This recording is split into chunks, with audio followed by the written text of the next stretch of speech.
Mbak-mbak, mas-mas yang ganteng-ganteng, cantik-cantik di rumah, nenek-nenek, adik-adik, ini nasib kita dipertaruhkan. Minggu ini, negeri ini dipertaruhkan. Jadi kalau kalian masih malas, kalian tidak mau turun, aduh, jangan nyesal besok-besok, jangan marah besok-besok jika terjadi sesuatu terhadap bangsa ini. MK harus kita beri dukungan. Hakim-hakim MK juga manusia biasa yang mungkin saja mereka tertekan. Dengan doa kita, dengan kehadiran kita ke sana, insya Allah bisa membantu, memberi spirit kepada mereka. Jadi besok 19, 16 besok kita bersama 212 turun, 19 dan 22. 22 itu adalah penentuan ketuk palu MK. Ayo, jangan malas. Yang jangan merasa so cantik, so kaya. Udahlah, hari ini kita lepaskan semua kita itu. Yang penting kita bersatu untuk bangsa ini. Allahu Akbar, takbir. Males, yang mending kerja kita mah. Ngapain turun ke jalan gitu kan? Orang negeri ini udah aman, udah tentram. Justru kelompok-kelompok kalianlah yang membuat negeri ini tidak tentram lagi, yang membuat negeri ini jadi gaduh gitu kan.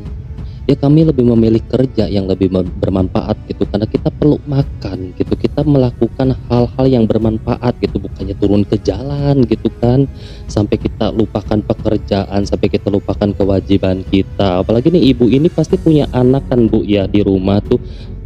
Ini usia segini lagi unyu-unyunya ya sebenarnya si ibu ini. Mungkin udah punya cucu kali ya, kenapa gak lewat cucu, kumpul sama anak, sama keluarga gitu kan, ngapain turun ke jalan Bu, aduh, ya ampun. Nah mari kita simak nih tanggapan dari netizen yang kasih paham sama si ibu ini nih. Keputusan Hakim Anies kalah, Anda semua mau apa sebenarnya? Mau makar. Tujuan kamu ke MK itu untuk apa? Untuk paksa hakim supaya memihak kepada Anies. Anda siapa? Rakyat yang mana yang ingin menyertai Anda semua? Seandainya sampai sana MK memutuskan Anies kalah, Anda mau apa? Mau cari masalah? Kamu pikir rakyat semua menyokong kamu? 98% rakyat itu menyokong Prabowo. Anda mau apa? Jangan mentang-mentang baru 20% mau tunjuk hero di Indonesia. Pulang aja ke Yaman tuh, ada Anies itu, pulang ke Yaman sana. Tapi sudah dikuasai dengan nafsu haus akan kekuasaan, maka apapun akan dilakukan. Dan kalah tidak akan menerima kekalahan. Dengan berbagai cara ingin minta kemenangan walaupun sebenarnya dia sudah kalah. Dan dari sini terlihat siapa saja yang haus akan kekuasaan, yang pastinya sudah kalah tapi tidak menerima kekalahan. Hai rakyat Indonesia, kalian masih mau dimanfaatkan oleh segerombolan orang itu yang hanya ingin memanfaatkan kalian yang digunakan untuk demo? Berpikirlah secara sehat dan waras. Tolak ajakan mereka untuk ikut demo apabila kalian masih berdarah merah putih berjiwa NKRI.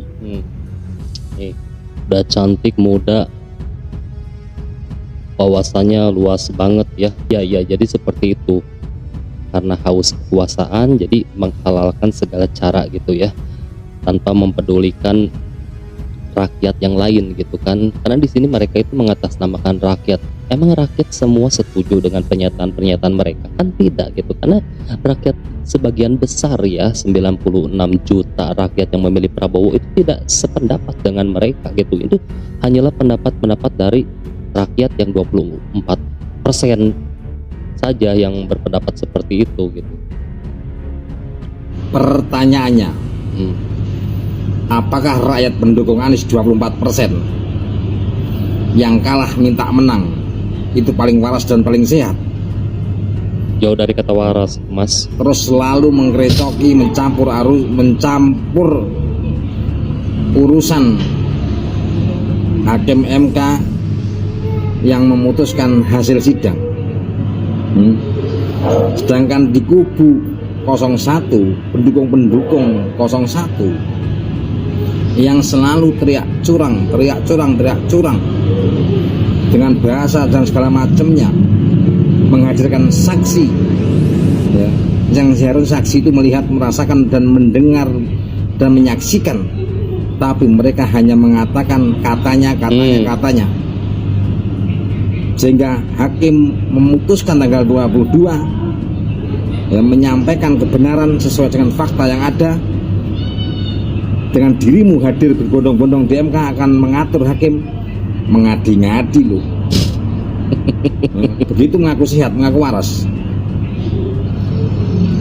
Terus Anda hidup di Indonesia dengan demokrasi yang ada ya. Namanya demokrasi. Itu yang menjadi pemimpin adalah yang dipilih rakyat mayoritas, dan yang menang menjalankan amanahnya, yang kalah menerima kekalahannya. Itu demokrasi. Yang menjadi pertanyaan, ini bukan semata-mata pendukung Anies atau pendukung Ganjar, tapi kelompok-kelompok tertentu yang merasa sakit hati dengan Pak Jokowi karena kelompok-kelompok tersebut telah dihapus dari bumi Indonesia, sehingga menunggangi pilpres yang selalu teriak ini itu ya, dengan menggunakan identitas agama tertentu, selalu meneriakkan ini itu. Hati-hati, rakyat Indonesia mayoritas pendukung Pak Prabowo, 96 juta jiwa pemilih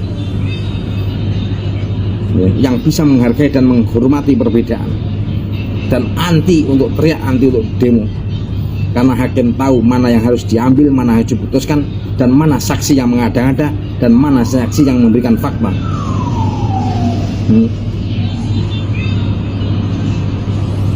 Dengan dirimu berbondong-bondong ke MK, terus ngaruh gitu ke MK,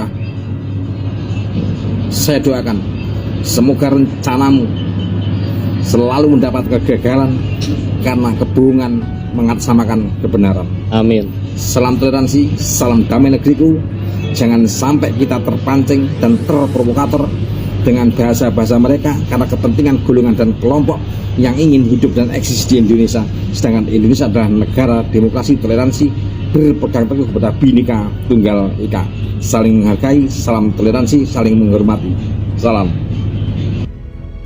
Tanggal 16, tanggal 19, dan tanggal 22 April kalian lagi-lagi akan mengadakan demo di depan MK ya, yang menuntut MK untuk berkata jujur atau memberi keputusan jujur. Meskipun MK berkata jujur atau memberikan keputusan jujur sekalipun, kalian itu tetap tidak akan mau percaya. Karena kalian itu bukan mewakili rakyat, tetapi mewakili para oligarki ya, yang sudah kecewa ya dengan kekalahan mereka itu. Apalagi nih Bapak Anies sebelumnya, waktu sebelum pemilu, diadakan pemilu, Pak Anies ini sudah berkata ya, sudah mengatakan kita ingin pemilu yang jujur, pemilu yang sejuk. Tapi mana setelah hasilnya Pak Anies ini kalah, tetap kan Pak Anies ini ngotot tidak mau terima kekalahan, sampai mengerahkan kalian ini. Kalian itu tidak mewakili rakyat, kalian hanya mewakili mereka yang kecewa akan kekalahan mereka, seperti itu. Jadi coba ya lihat komen-komen di PT ini. Apa komennya banyak yang mendukung kalian? Tidak. Mereka itu tidak mendukung kalian karena mereka juga tidak merasa terwakili oleh kalian. Seperti itu. Percuma ya, walaupun MK memberikan keputusan jujur sekalipun, kalian tetap tidak akan mau percaya. Setelah keputusan MK ini atau memberikan keputusan yang jujur, terus keputusannya Pak Prabowo yang menang, Prabowo Gibran yang menang, kalian itu akan menuntut kemana lagi? Ke Tuhan. Harus kalian tahu, suara rakyat adalah suara Tuhan. Seperti itu. Untungnya Pak Anies itu tidak menang. Ya, Pak Anies itu cuma bikin kegaduhan atau pemecah belah anak bangsa. seperti ini nih, ya kan contohnya. Biarpun MK memberikan keputusan jujur sekalipun, kalian tetap tidak akan mau percaya. Yakin saya juga ini, yakin dengan kalian-kalian ini. Sampai dimanapun kalian mencari keadilan, kata kalian, ya Tuhan memberi keadilan semuanya ini, misalnya memberi keputusan, ya kalian itu merasa apa ya, keputusan ini tidak adil. Seperti itu menurut kalian, ya kalian jadi tidak mewakili rakyat, kalian hanya mewakili hati nurani kalian dan mereka-mereka yang merasa kecewa dengan kekalahan ini, seperti itu. Nah, siapa sih yang harus bertanggung jawab atas semua kekacauan ini, atas semua kegaduhan ini yang dimulai dari awal pemilu sampai ke detik ini masih berlangsung? Betul, Abah Anies. Jika Abah Anies sosok yang negarawan, harusnya beliau mengatakan kepada para pendukungnya untuk menyudahi demo-demo ini gitu. Tapi karena berhubung beliau belum legowo, belum bisa move on dari kekalahan, ya ini akan tetap berlangsung gitu kan.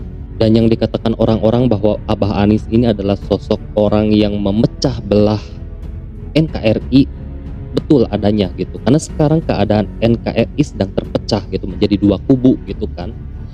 Sampai berimbas juga kepada elemen-elemen masyarakat ya, seperti ibu-ibu rumah tangga yang biasanya diam di rumah rawat anak sampai turun ke jalan ikut-ikutan demo ya.